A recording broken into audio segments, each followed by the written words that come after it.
Eto, pag-usapan natin, isa na namang kahihiyan. Kayo Marcos, wala na kayong ginawang mabuti sa Pilipinas. Kahihiyan na naman ang inabot ng Pilipinas sa inyong mag-asawang Marcos. O, panibagong kahihiyan to ha. Pasok! Tila sobrang deado ang mga Pilipino. Ito ang hinaing ni Senador J.V. Ejercito sa napagkasunduang taripa sa pagitan ng Estados Unidos at Pilipinas, kung saan 19% na taripa ang ipapataw sa mga produkto ng Pilipinas na ipapasok sa United States, habang open market o 0% ang taripa sa US products na aangkatin sa bansa.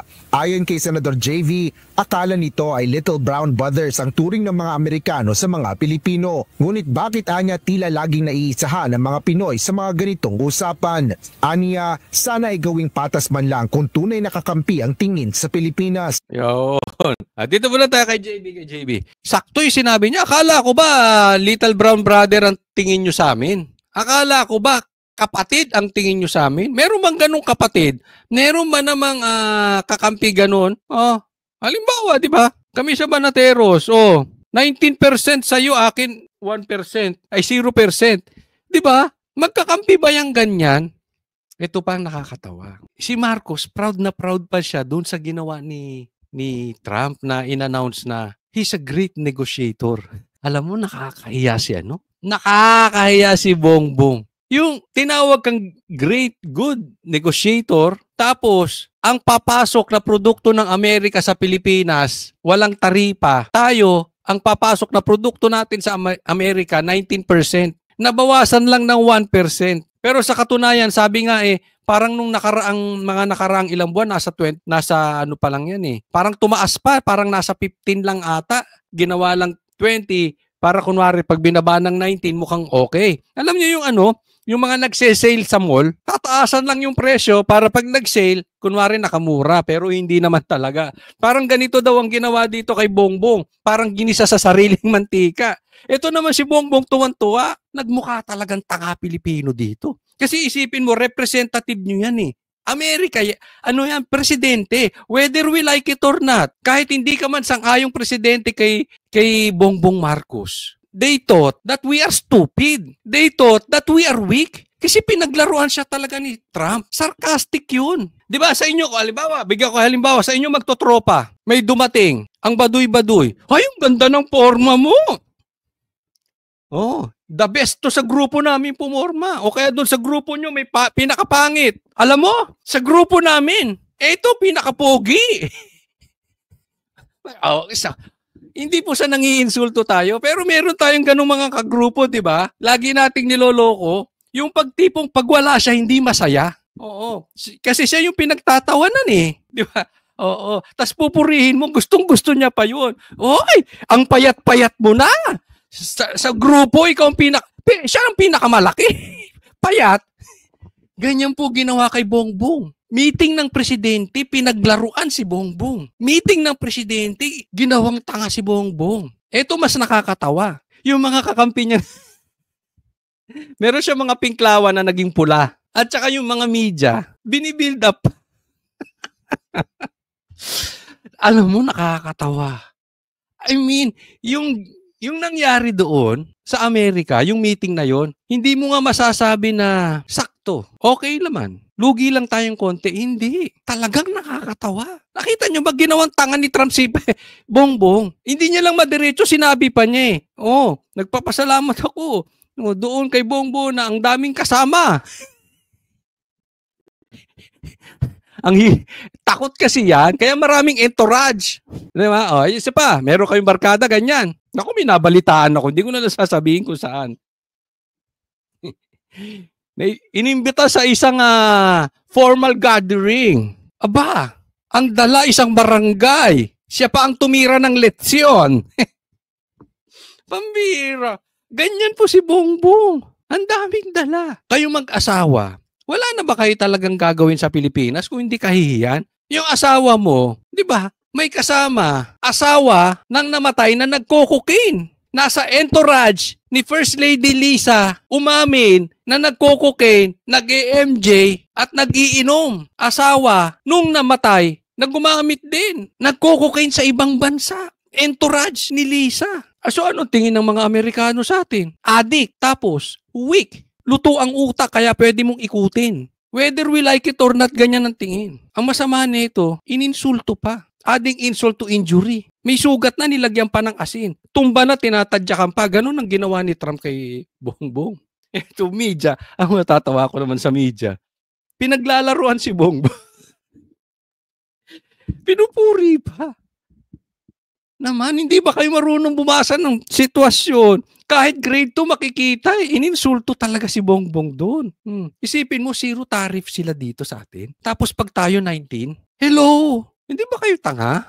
Pero isang kinagandahan yan, tatamaan daw yung mga sasakyan. No, magmumura yung magmumura yung Ford. America yan, pag dinala dito Ford, o di magmumura yung Raptor. Diba? Hindi, ano pa bang magandang produkto nila doon? Mustang. Yun. Tunay na kakampi ang tingin sa Pilipinas. Sinabi naman ni Senador Amy Marcos na kailangan pa niyang makita at mabasa ang buong kasunduan. Ngunit ayon sa presidential sister, kahit sinong tanungin, eksperto man o karaniwang tao, ang 19% na taripa para sa Pilipinas habang zero tariff sa US ay walang dudang hindi ito panalo para sa Pilipinas. Nakita niyo yung statement ni Amy? Pambihira. Yung statement mo, Amy, pang-loyalista. Talaga bang DDS ka? Ano ba ibig sabihin mo, coach, pag DDS, sisiraan ng gobyerno? Hindi. Ang DDS, sasabihin mo, black is black, white is white. Ano sinasabi mo? You are just stating the obvious. Yung wala nang kawala, inulit mo lang. Pero wala kang pahayag na lihiti mo na may pakinabang. Pambihira. Kayo mga Iminatics, may mga kaibigan ako. Kayo mga Iminatics, galaw-galaw. Pambihira. Sabihan nyo naman to. Hindi ko kasi pwedeng tanggapin. Meron kasi akong mga nakakausap. Sabi, alam mo Coach Oli, hindi mo naiintindihan eh. Mga pamilyang ano yan. Di ba? Siyempre magkapatid, alangan namang magsiraan sila. Excuse me po, unahin ninyo ang trabaho nyo bilang senador. Kung gusto mo maging brother's keeper, ikaw ang tagapagtanggol ng kapatid mo, o araw mo magkasira kayo ng kapatid mo, for the sake, kasi sinasabi, for the sake of nung nanay. Siguro pag namatay, siya kasi, naku, alam ko na yung mga pangakong Marcos, budol-budol yan, pag namatay, iba naman ang excuse. Kung gusto mong ganun, umalis ka bilang senador, di ba? Maging tagapagtanggol ka na lang, o maging sister ka na lang, ate. Pero bilang senador ka, walang kapatid. Pag mali, mali. And we expect better than that, Amy. Kasi ang sinasabi ko sa inyo, yung mga statement na ganyan ni Amy, safe statement eh. She is just stating the obvious. Ngayon, kung ayaw mo umalis bilang senador, umalis ka na sa Duterte Black. Hindi ka namin kailangan. Umalis ka na dyan sa pagiging kunwari DDS mo. Kung ang gagawin mo, puro ganyan. Kaya naming sabihin niyang sinasabi mo ng mga vloggers. Pambira ka, Amy, budol ka rin eh. Para naman kay Senador Panfilo Ping Lacson, ang mga naturang taripa ay hindi pinakapatas na kasunduan sa pagitan ng dalawang matagal ng magkaibigan o magkaalyadong bansa. Yun, ang ganda no sinabi. This kind of statement should come from you, Amy. Ito pang nagbukang DDS eh. Okay, hindi ibig sabihin DDS ay sisiraan yung gobyerno. Ibig sabihin, yung totoo sasabihin. Mas mukha pang DDS to si. Tandaan nyo, tumakbo to sa partido ni Bongbong Marcos. Alyansa to eh. Di ba? But look at the statement. Black is black, white is white. 19 versus 0 tariff is definitely not the most fair deal between decades-old friends sa buong negotiation ng Pilipinas at US. Sa tagal na nilang magkapatid, mag-allies, hindi ito ang pinakamasama. Hindi magandang deal. Parang sinabi niya, Marcos, hindi maganda. Ang tagal na natin eh. Ang tagal na nating allies ng mag-allies tayo ng US at Pilipinas. Yadong bansa. Dagdag pa ni Lacson, ito ang pinakamalaking insulto ng isang host na bansa sa bisita nito at panahonaan niya para tingnan ng Pilipinas. Ayan the worst insult that the host the worst, ibig sabihin niya yung the worst insult that the host, the worst nang nagawa ng isang Amerika sa mga bansang kausap niya. Kaya nga sabi ko, hindi insulto yun eh.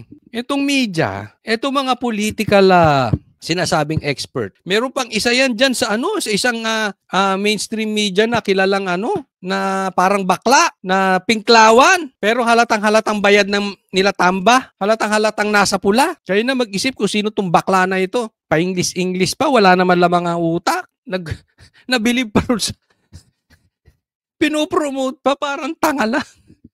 O diba? Insulto yun. Kasi nga, nauto na ni Trump, si BBM, tapos tinawag pang good negotiator. Talagang pinaglaruan siya ni Trump doon. I mean naman, dapat yung statement mo, statement ni Lacson. Kasi siya tumakbo bilang alyansa. At ikaw na nagke-claim na DDS, dapat yung statement mo, yung statement ni Lacson. Budol ka rin eh. Mana ka sa kapatid mo, kaya sinasabi ko sa inyo, kayo huwag kayong magpapaloko sa mga Iminatics. Budol-budol yan sina Aimee. Ano ba sabihin sa amin? May mga nakakausap kasi ako na believe kay Aimee. Sabi niya, coach, kailangan natin sundin si Sara. Siya leader natin, sinabi suportahan eh. Teka muna, kami banateros, hindi kami sumuporta kami full time kay Sara. Pero hindi kami sumunod sa sinabi niya suportahan si BBM. So ibig mo sabihin, kung mali na naman si Sara, magpapauto na naman kayo sa mga Marcos? Nagkamali na siya kay BBM. Inamin niya. Nag-apologize siya. Sabi nga fool me once, shame on you. Fool me twice, shame on me. Pambihira. Wala kayong kasawa-sawa mabudol. Pambihira kayo. Ginawa nyo ng karir katanga. Diba? Gusto nyo, yan na naman yung litanya nyo. Diba yan din ang litanya nyo noon? Sinabi ni Aimee, suportahan natin si Bongbong Sunod naman kayo. Di nagkaloko-loko Pilipinas. Yung sinasabi ko sa inyo Mag-isip kayo, hindi sinabi ng leader. Kaya nga ako lagi ko sinasabi, huwag kayo maniniwala sa vlog ko. Tingnan nyo kung totoo sinasabi ko. Totoo ba?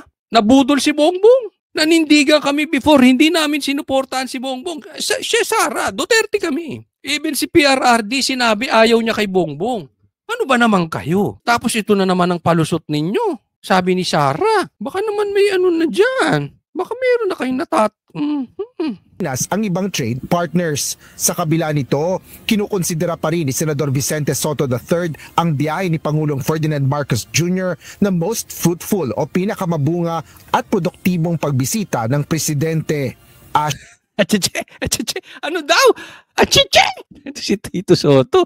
Labas ang kulay mo, Tito Soto. Wala kang paninindigan. Pinaka-fruitful pa daw. Pinaka-productive na bisita ng presidente sa Amerika. Zero tariff sila, 19% tayo. Saan kumalat ang utak mo, Tito Soto? Kakapanood mo ng School Bukol. Uy, paborito ko nung bata ko yan, ha? Lagi kong pinapanood yan, School Bukol. Pero hanggang Senado ba naman yung utak mo pang School Bukol? Pang eskalera? Pambihira. I mean, sabihin mo nga na ayos naman yung punta ni BBM doon. Malayo ka na sa katotohanan. Yung pang most fruitful, most productive. Paano naging senador to, Pilipinas? Kaawaan nyo ako, binoto nyo to si Tito Soto. Most productive na bisita. So ibig mo sabihin, lahat ng bumisitang presidente sa Amerika, sobrang tanga? That is an insult. Pambihira ka, Tito Soto. Pambihira. Ganun katanga yung mga presidente nating bumisita ron? As into the max. Kasi katangahan yung ginawa ni Bongbong. So kung mas fruitful yan at mas productive yan, sobrang tanga talaga. Wow! Achiche! Labas ang kulay ni Tito Soto. Diba? Sabi ko sa inyo, malakas ang pakiramdam ko rito nung una palang nagmamadali sa impeachment. Ngayon, yung mga believe kay Tito Soto, yung mga panatiko ng Itbulaga, ng TBJ. Okay pa kayo? Presidente Asher Kadapan Jr. Next topic tayo, pakinggan nyo to Pakinggan nyo po ito. Tingnan nyo kung gaano ka-defensive si Bongbong dito. Pero dito natin makikita kung gaano ka-weak, kahina at sunog na utak nitong si Bongbong. Pakinggan nyo. Sir, Shana Salazar from RMN. Going back po sa tariff, how would you justify po sa Filipino people, especially to our small exporters and manufacturers, that a 19% tariff is acceptable or fair? Ayan. Ang tanong, paano nyo mo ma-justify sa mga Pilipino, sa mga negosyante sa atin sa bansa na yung 19% na tariff ng Amerika sa atin ay tama lang? Tingnan nyo ang sagot ng presidente nyo. It is not our decision. So I will justify any decision I make. But it's not my decision. That number doesn't come from the Philippine government. Last So person. you will have to ask. Last person. You will have to ask whoever imposed the 19% tariff how they justify it. I couldn't answer it. Yan. Hindi ko kayang sagutin yang tanong nyo about doon sa 19% na tariff. Hindi ko ma-justify. Hindi ko alam kung tama at bakit 19%. So, hindi niya ma-justify sa mga Pilipino, sa mga negosyante. Ang tanungin nyo, yung Amerika. Sila nagpataw niyan eh. Sila ang tanungin ninyo. Weak. You are weak. Pumunta ka ron to negotiate. Kung pupunta ka ron at sasabihin mo lang sila ang nagpataw, ibig sabihin, kung anong ipapataw nila, okay ka lang. At ang sasabihin mo, yun ang sabi ng Amerika eh. Anong gagawin ko? Kasi doon sa sagot mo, hindi ako yun eh. Tingnan mo, nililigtas niya yung sarili niya. Hindi ko desisyon yan. Desisyon nila yun. Anong purpose mo pumunta ka pa ron? 20% ginawang 19. Pumunta ka pa ron. Sana naggawa na lang kayo ni Trump ng group chat. Pwede bang 19? Ako? Kung si Duterte siguro to, gusto mo 19? Gusto mo 20? Okay. Susundan ko yung sinabi ni Lacson. Dapat maghanap na tayo ng ibang partner. Pull out ko lahat. Lahat ng dadalhin naming produkto dyan, pull out ko. Dalhin namin sa iba. Dalhin ko sa China. Dalhin ko kung saan. Tapos, kung ayaw mo ng ganoon kasi malulugi tayo, hindi ako papayag na zero tariff kayo dito. Gusto mo kami 19? 19 din na ipapataw namin sa inyo. Be strong. Yun ang good negotiator. Kaya pinaglaruan ka ni Trump. Nakuha niya ang gusto niya sa'yo. Wala kang, sila tanungin nyo. Hindi ako may gawa niyan. Di ba labas ang kahinaan nito si Bongbong? Anong purpose mo kaya ka naging negotiator? Parang tawaran yan eh. May bibiling kang kotse, di ba? Ito gusto ko, yun ang gusto niya. You meet halfway. Kaya nga negotiation eh. Ayaw mo nung ano ko? Punta ako sa iba. Ang dami nagbebenta ng kotse. Bibili akong kondo, ito gusto ko, ito gusto mo. Ayaw mo akong bigyan ng ayaw mo yung gustuin ko. Punta ako sa iba. Ang dami kong bibilhan. Tama ba yung excuse nito? Paano naging presidente to? Nakakahiya tayong Pilipinas. Kayong mag-asawa talaga, pag iniisip ko, yan ang iniisip ni Trump sa ating mga Pilipino. Kaya tayong paglaruan. I so miss PRRD. Yung proud kang, yung kaya mong ipagmalaki sa ibang bansa. Tignan mo to defensive. Hindi ako may gawa nun, sila tanungin nyo. Yung sagot na yon, pwedeng may hugot yun. Remember this, may problema yung asawa niya sa Amerika. Definitely, there is a dead person with cocaine issue. Hindi na natin magtatanggihan. Tanggiman nila. I'm sure, buburahin na ng lahat ng US yan. Meron na silang ano dyan. Posibleng meron na silang agreement dyan. Kaya nga lumalabas dito na parang we are on the losing end. Posibleng na hostage to si Marcos eh. Ako, opinion ko lang ha. Na hostage to, kaya napapayag na lang eh. There is nothing he can do. Asawa niya andun eh. Pag kinasuhan yon, tapos na. Mag-push through man or hindi, mapapahiya sa Pilipinas. Hawak ni Trump lahat ng ebidensya. Ilapag mong ganyan, no? Ito, ebidensya namin sa asawa mo. I want zero tariff. Palabasin natin 19% para yung punta mo rito may kabuluhan. That is very possible. O ka o hindi. Ito, ebidensya namin sa asawa mo. Kayo ang asawa, papayag kayo? Kasi yung agreement nila, tama si Lacson eh. The worst. Tapos yung pagsabi niya pa, hindi ako yun. So, parang meron na silang agreement ni Trump. Tingnan, sundan nyo ha. Parang meron na silang agreement ni Trump tapos nagtanong ito. Paano nyo ma-justify? So, ang dating, uy, wala kaming agreement ha. Sila tanongin ninyo. Hindi ko masasagot yan. Desisyon nila yan. Di ba? Parang defensive. Kawa ang kabansang Pilipinas. Wala tayong mahihita sa mamang ito. Until 2028, wala tayong mapapala sa yung baha, lalala. Ekonomiya natin lalaha. And magpapasok pa sila ng mga armas. I really hope na kung dumating ang war, kasi ako naniniwala ako, sooner or later darating ang war.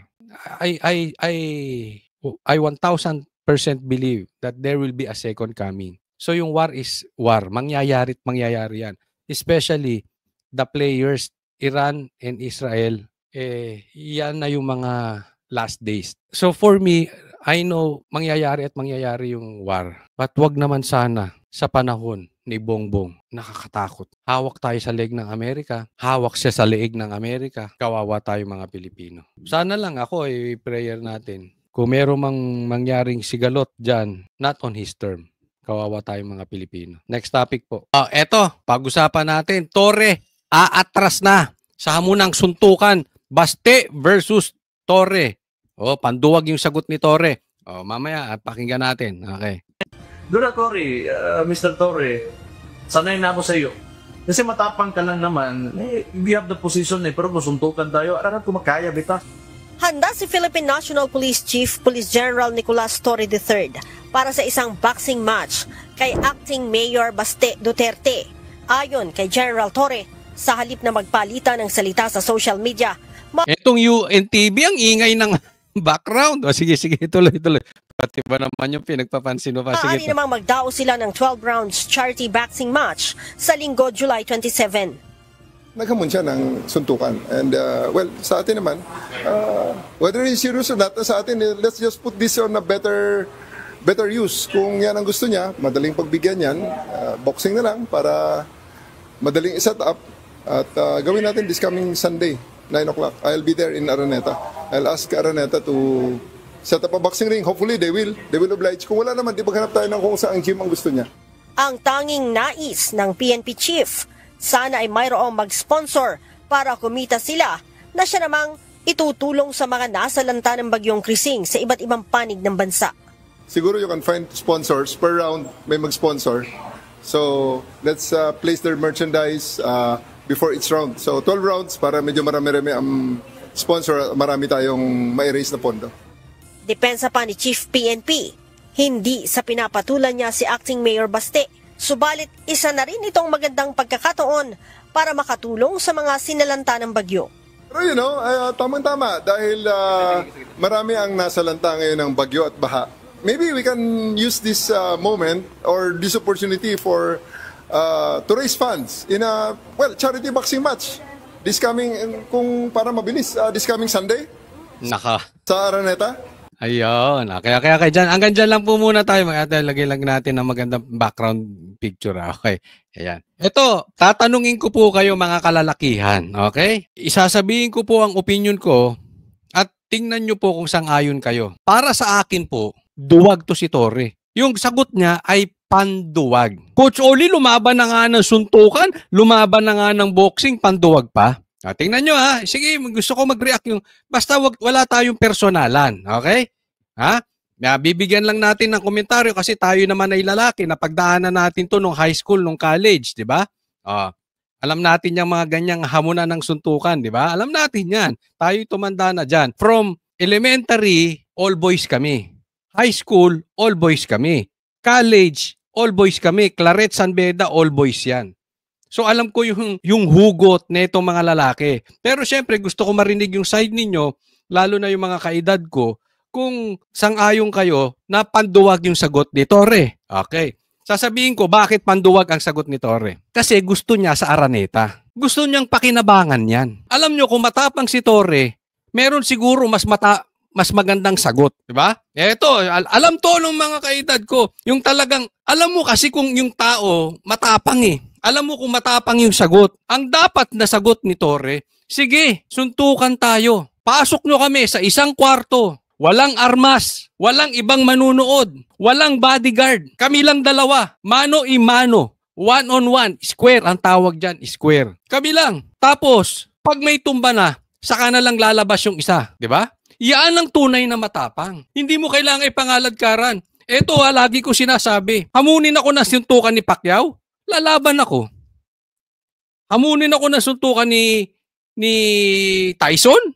Lalaban ako. Bakit? Pagkakakitaan ko Kada suntok nun, sisingilin ko yun.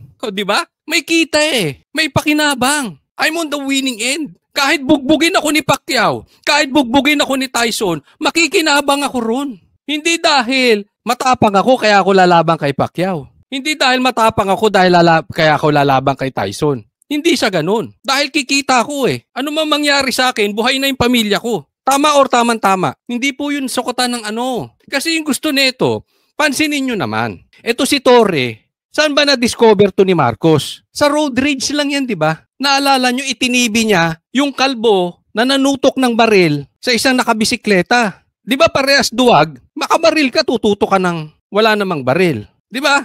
Tapos pinapreskon niya. Nag-resign pa nga yan Naalala nyo yun? Pinaalala ko lang doon sa mga hindi nakakaalam. After nun, nakapaghalataan natin mahilig sa TV to si Torre. Kaya nga siya dyan na-discover. Mahilig to sa TV. Dalin mo yan. Yan ang panghuli mo kay Pastor Kibuloy. Kasi bakit? Maraming magko-cover doon. Maraming vlogger. Maraming TV. Pag nagstay ka ron 16 days, harasin mo si Pastor Kibuloy, may TV. Mahirap kaya yung assignment na yun. Bakit? Nakakahiya eh. Mambababoy ka ng reliyon. Walang dignidad yung assignment na yon. But because eto si Torre, alam mo mahilig sa TV, sa anuhin niya yan, talagang tatanggapin niya yan. Bakit? Makikinabang siya eh. Baste, eto for sure to, Baste will be the next president, maybe not 2028, but the next president. But Baste will be the future president of the Philippines. Guaranteed po yan. Wag lang siya magkaroon ng major palpak. Maybe after BP Sara, he will be the next president. I don't know. Okay, we don't know yet. But bata pa yun eh. For sure, magkakaroon to ng higher office. Maybe president or vice president. Gusto nito eh. Diba? Gusto nitong pakinabangan yung TV mileage. Kita mo, ang ano niya pa is para makatulong doon sa mga nasalanta ng bagyo. Alam naman natin ito'y tatakbo for national position sa 2028. Marami na pong nagsasabi niyan. Actually, kumakalat na po yan eh. So lahat ng magpapasikat sa kanya, papatulan niya. Yun ang gusto nito eh. Hindi yung tapang. Ang gusto nito, yung magpapasikat sa kanya. Sobrang sikat ni Baste. Especially ngayon na nakakulong si PRRD. Duterte ata ito. At ang sinasabi na talagang katulad ni PRRD ay si Baste. Kaya gustong sakyan nitong mama na to. Alam mo kung ang ipagmamalaki nito, tapang? Pumatol ka dun sa hindi sikat. Or kasing sikat mo. Or above ng kasikatan mo lang. Bigyan ko kayong halimbawa. Si Jay Guevara ng Banateros, hinahamon to. Diba? Yun, fair enough. Wala kang pakinabang makukuha ron kay Jay Guevara. Talo or talo ka lang dun eh. Kahit manalo ka, talo ka. Dahil for sure, kahit manalo ka, bubugbugin ka nun. But I doubt kung mananalo ka kay Jay Guevara. Yun muna ang gawin nyo. Kaya nga tulungan nyo ako eh. Sa naniniwala na panduwag yung sagot ni Torre, hinahamon to ng isang Banateros. Si Jay Guevara, ikalat nyo. Ikalat nyo po. Kung gusto nyo, yung patas. Di ba? At saka sabi nga ni Jay, hindi na boxing. MMA na, walang gloves. Suntukan talaga. Suntukan kalye. Wala nang araneta. Ano to? Kita nyo lumalabas ang ugali nito si Torre?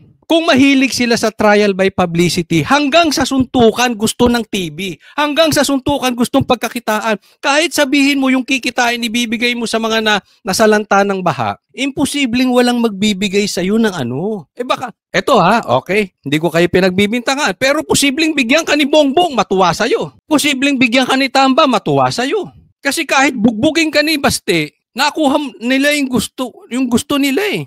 Dahil kahit manalo si Baste, magmumukha siyang tanga rito. Dahil pumatol sa'yo eh. Ako yun ang tingin ko talaga dito So si Baste, manalo matalo, talo siya. Si Torre dito, manalo matalo, panalo siya.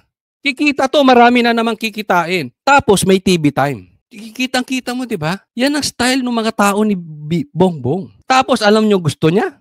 Sa linggo pa, kinabukasan, SONA. Alam naman natin na gusto talaga nilang pagtakpan yung SONA. Alam nyo kung bakit? Wala naman siya masasabing mabuti sa SONA eh. Wala. So, para mapagtakpan mo yung kapalpakan ng SONA, etong napakalaki. Linggo, tapos Lunes, SONA? Tama ba? SONA na sa Lunes? Di win-win situation. Matutuwa ngayon si Bongbong. Mapapagtakpan yung mga katangahan kong sasabihin kasi puro naman pangako lang yun, walang laman yun. Dalawa lang yan. Kung talagang tapang ang pinaglalaban mo dyan, Torre. Una, kalabanin mo muna si Jay Guevara ng Banateros. Suntukan kayo. Wala nang TV, wala nang araneta. Sa kalsada, choose your kalsada. Basta walang barilan Huwag kang magsusumbong sa mga pulis mo. Baka sumbongero ka eh. Baka kasuhan mo si Jay. Baka butasan nyo. Baka taniman ninyo. Baka maghalukay kaso kayo. Diba? Or, suntukan kayo ni Baste. Ako payo ko lang sa loob ng kwarto. Kayo lang dalawa. Walang nanonood. Walang cheering squad. Hindi ako papayag. Kung ako si Baste, hindi ako papayag na yung suntukan natin pagkakakitaan mo. Hindi ako papayag yung suntukan natin yan pang magluklok sa'yo bilang senador sa 2028. Hindi ako papayag na makakauna ka sa akin dito. Kaya suntukan na lang kayo sa kwarto. Yung unang makalabas, yun ang panalo. Yung nakabulagta sa loob, yun ang talo. Ngayon, hindi ko sinasabing tama ako, pero yung mga kalalakihan, sangayon ba? Yun ang tapang. Hindi mo kailangan na, TV, Araneta. Di ba? Papagsamantalahan nyo pa yung sitwasyon. Ito si Torre talaga. Parehas kayo ni Boying, mukhang TV. To raise funds in a, charity boxing match. This coming... Di ba, sino lalabas na ay, si Torre, mabuti ang loob doon sa mga nasalanta. Kahit mabugbog ka ngayon, magiging senador ka sa 2028, baka magkurakot ka doon, sulit na. Bilyon, pork barrel pa lang. Hindi ko sinasabi mangungurakot ka. Posible. Kasi kahit nga nakakahiyang utos sa'yo, ginagawa mo Yung kumita ka pa. Di ba? Ako suggestion ko lang. Kung gusto mo pala mag-raise ng pondo, kayo ni Bongbong magsuntukan. Bibenta namin. Ang buong DDS magbebenta ng ticket. Manunood kaming lahat. Suntukan kayo ni Bongbong. Mas kikita yon. Sigurado ko. Kada suntok mo kay Bongbong, baka hindi lang per round ang bayad. Baka kada suntok mo, may sponsor. Kung ang hanap mo lang ay matulungan yung mga nasalanta ng bagyo. Gawin nyo yan. Sige. Sang-ayon ba kayo sa akin mga DDS? Magsuntukan sila ni Bongbong. Kada suntok sa muka, yung dumudugo. Huwag naman. Yung medyo nagba-violet. Boxing hindi ko wala po tayong death threat dito. O grave threat. Boxing po. Sa ring, Araneta. Gusto niya Araneta Walang grave threat doon Boxing sila. Kada suntok, kukuha tayo ng sponsor. May magbibigay ng pera para sa mga nasalanta ng baha. Ewan ko lang basta ako kay Baste, hindi ako papayag ng ganyan. Lalaban. Payag. Pag dalawa sila sa kwarto, pagkakakitaan mo, gagawin mo kaming clown. Ikaw mukha ka ng clown. Kung ako naman itsura ni Baste, gagawin mo akong clown. Kung kamukha ko si Baste, babasagin mo mukha ko. Pagpapalit ko sa'yo, kamukha ka ni Diwata. Hindi na. Diba? Hindi. Mas masikat ako sa'yo Hindi ako papayag kung ako si Baste. Kung ako naman si Baste, kung ang lalaban ako sa boxing si Tyson, okay lang. Sikat yun Makikinabang ako ron, maraming pera yun. Kada suntok nun may bayad. Ikaw wala. Tingnan mo yung itsura mo. Kung ako si Baste, black kaya mo ako 4. Black kaya kitang 4, hindi pa halata. Kulay mo pa lang, hindi na mahahalata Diba? Kung ako si Baste, gagamitin ko na yung itsura ko sa chicks. Ay, hindi. Joke lang. Joke lang. Ayoko ng chicks. Ayoko rin ng boys. Joke lang yun. Diba? Kung katulad ko si Baste, gagamitin ko na sa kabutihan kaysa makapagbasagan ako ng mukha sa'yo. Kaya nga yan ang hamon ni Jay sa'yo Patas kayo sa mukha. Galing kay Jay yun Hindi sa akin. Patas. Kayo magbasagan ng mukha. Payag ka? Kayo ni Jay Guevara? Kung para mabilis, this coming Sunday sa Araneta, 12 rounds. Pwede. 12 rounds sa sundukan para maganda. At para medyo marami-rami ang ma-raise natin. May mensahe. Hindi ka abot 12 rounds. Sa totoo lang, doon sa mga nagbo-boxing, alam nyo bang how tiring is yung 3 minutes? Hindi ka tatagal ng... Maswerte ka tumagal ka ng 5 rounds kay Baste. Maniwala ka sa akin. Kakalog yung tuhod mo. Din si General Torre sa mga bashers at mahilig magkomentaryo sa social media. Mag-donate sila para maka-raise tayo ng pondo. Sige. Yung i-donate, dodoblehin namin. Kayo ni Bongbong magsuntukan. Agree sa mga DDS dyan. Taas ang kamay na agree magdo-donate kung sila ni Bongbong ang magbo-boxing. Pay-per-view. Bukas alas 9 ng umaga, sisimula na daw ni General Torre ang pag-iinsayo sa boxing gym ng PNP para sa pinaghahandaang laban sa linggo. Wala pang bagong pahayag si Acting Mayor Baste kaugnay sa usaping ito.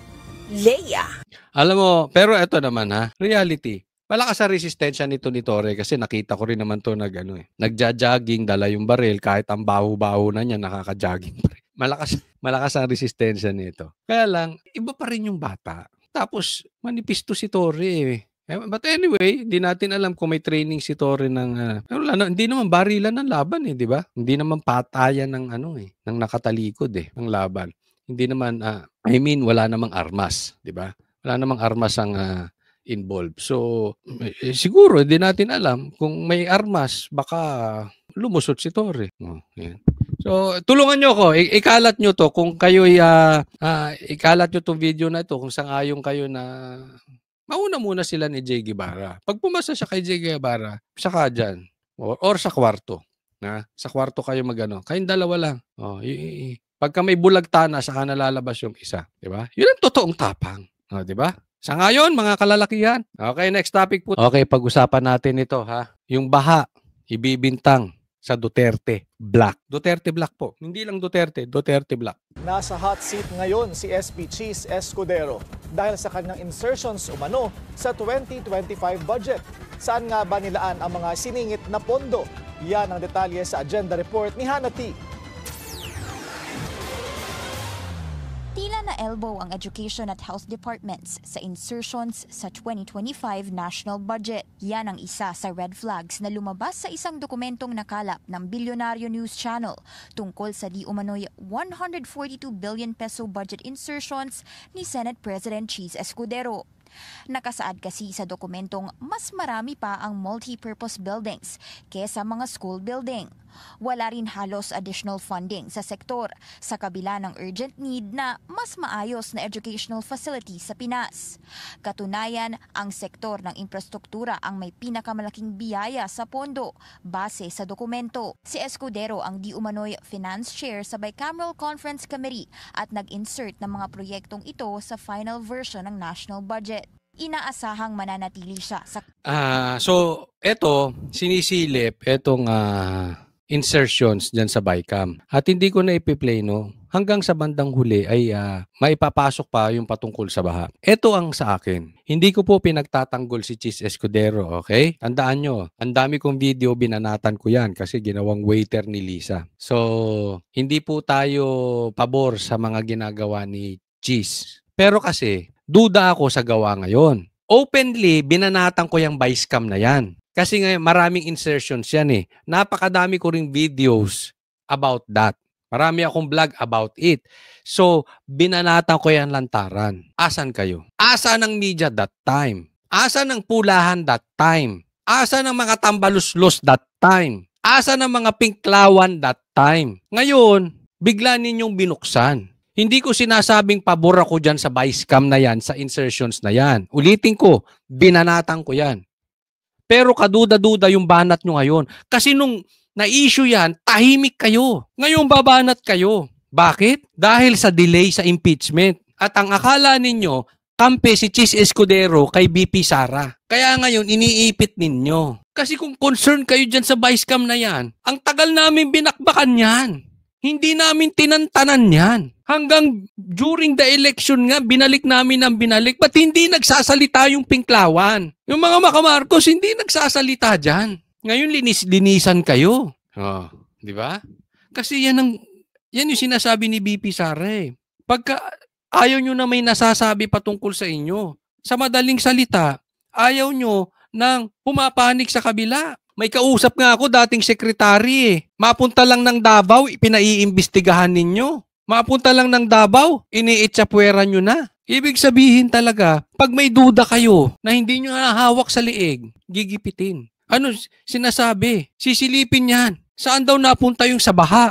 Pambihira. So hindi nakasalanan ni Bongbong yung pinagmamalaki niya na merong flood control projects. Ang may kasalanan nun, si Cheese at Duterte Black. Bakit sinabi? Marami pa nga napuntahan ng pondo, Malasakit Center. So Duterte Black, Duterte pa may kasalanan? Duterte Black pa may kasalanan? Sa baha? Ang galing nyo talaga.